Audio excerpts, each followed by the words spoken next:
Catherine, I read your piece and I heard you just mention it. The federal ban on price gouging for groceries. You are skeptical of this. Why?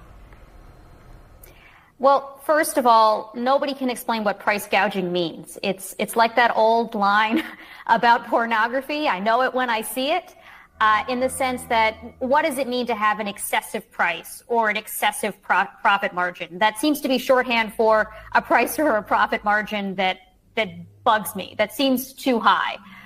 So it's very hard to pin down what this would actually mean. If you look at the legislation that, as I mentioned, is already in the Senate, led by Senator Warren and Senator Bob Casey and a slew of others, the particular way that this is written, which is likely to be the template for any proposal that Harris would eventually embrace, is especially bad in that it just bans excessive prices, grossly excessive profit margins, and says that the Federal Trade Commission can use any metric it deems appropriate to decide what that would mean, which basically says, like, it's not going to be markets, it's not going to be supply and demand that's determining how much your grocery store charges you for milk or for eggs. It's going to be some bureaucrat in D.C., which seems like totally unworkable, first of all, for the FTC to be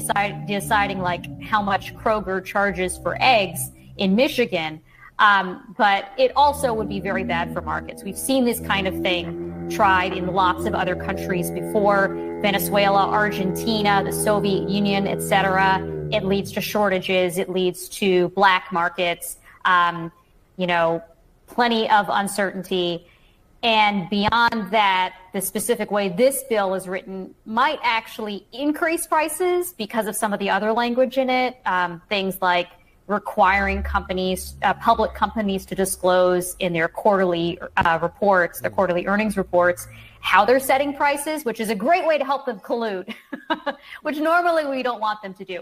So anyway, the devil's in the details, I guess, for that bill, but it's really hard for me to imagine any form of legislation that preserves the spirit of what she's proposing that would not be,